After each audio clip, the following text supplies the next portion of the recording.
kita diberi kesempatan oleh Tuhan untuk memutuskan bersama dengan Dia supaya kehendaknya terlaksana di muka bumi ini. Berarti memang doa adalah memutuskan bersama dengan Tuhan.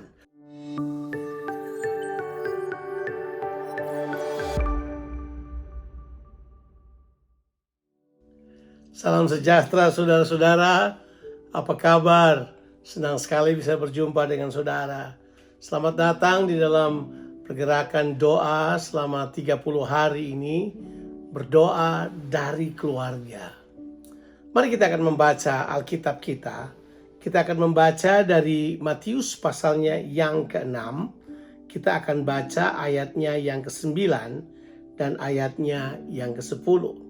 Tentu kedua ayat ini adalah ayat yang termasuk di dalam apa yang kita kenal sebagai doa yang Tuhan Yesus ajarkan atau doa Bapa kami, ya, the Lord Prayers. Kita menyebutnya doa Bapa kami. Nah, saya akan membacakannya ayat 9 dan ayatnya yang ke-10 saja.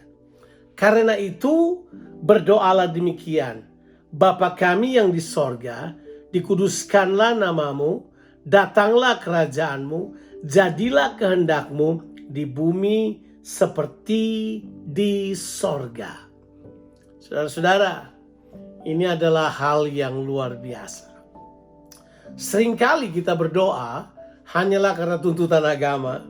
Seringkali kita berdoa hanya karena tuntutan kebutuhan.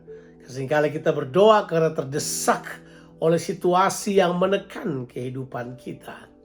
Akan tetapi Yesus mengajarkan doa dengan cara yang berbeda.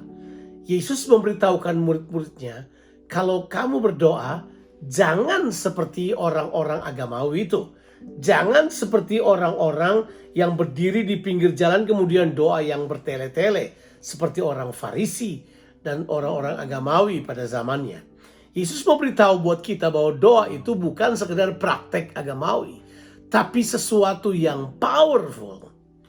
Kalau saudara pelajari di Alkitab saudara, doa, sebentar kita berikan definisi doa dulu. Doa itu kalau di perjanjian lama itu berasal dari bahasa Ibrani palal, yang artinya to judge atau menghakimi. Wow, kata itu sangat luar biasa ya. Tapi setelah saya teliti betul-betul memang benar. Sebenarnya berdoa itu Tuhan mengajak kita untuk memutuskan sesuatu bersama dengan Tuhan di muka bumi ini. Jadi kalau orang tanya pada saya apakah definisi doa, menurut saya definisi doa itu adalah kita diberi kesempatan oleh Tuhan untuk memutuskan bersama dengan Dia supaya kehendaknya terlaksana di muka bumi ini. Berarti memang doa adalah memutuskan bersama dengan Tuhan. Dan memang jelas membaca ayat-ayat ini kita menemukan bahwa Yesus berkata, kalau kamu berdoa ingatlah ini. Bahwa ini bukan doa yang seperti tradisi agama pada masanya. Ini adalah doa yang khusus, di mana doa ini adalah akan mendatangkan kerajaan Allah dan kehendak Allah terlaksana di muka bumi ini. Tentu kita tahu bahwa waktu Tuhan menjadikan manusia, keinginan Tuhan supaya bumi ini penuh dengan kehendaknya. Bumi ini penuh dengan gambaran Tuhan, penuh dengan pengenalan akan Allah. Dengan kata lain, Tuhan mau kehendaknya yang terlaksana di muka bumi ini.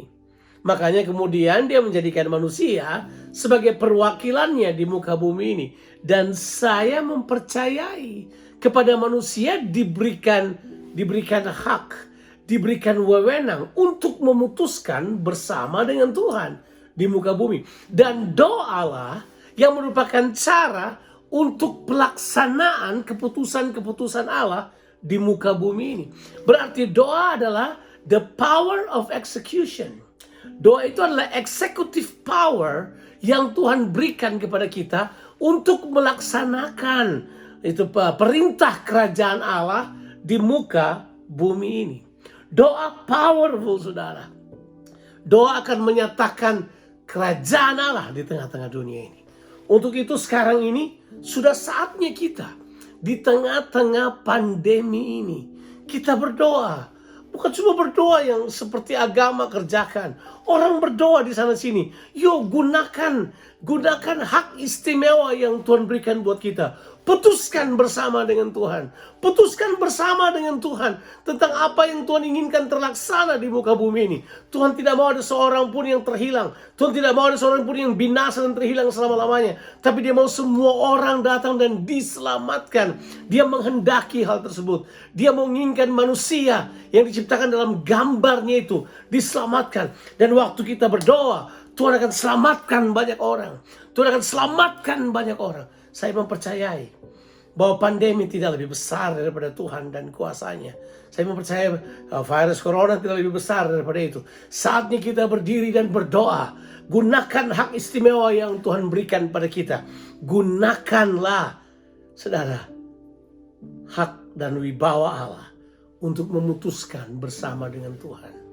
Dan saudara, kita dapat melakukannya di rumah kita, dimanapun kita berada. Alkitab berkata 2 atau 3 orang bersepakat, saudara akan melihat lawatan Tuhan terjadi dengan cara yang luar biasa.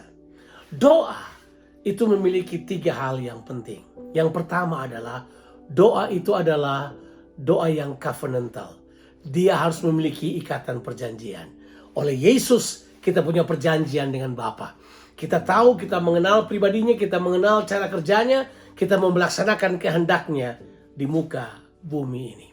Doa itu harus datang dalam satu bentuk kesehatian dari umat Tuhan. Kalau 2 atau 3 orang berkumpul dalam namanya, Dia hadir di situ. Kalau 2 orang sepakat meminta apapun, sorga akan menjawabnya. Bapa akan menjawabnya. Sebab doa yang sehati, doa yang powerful, kita bersepakat. Kita sepakat memutuskan sesuatu. Yang terakhir adalah doa yang didasarkan pada ketaatan kita pada firman Tuhan. Datanglah kerajaanmu, jadilah kehendakmu di bumi seperti di sorga. Tuhan Yesus memberkati saudara sekalian.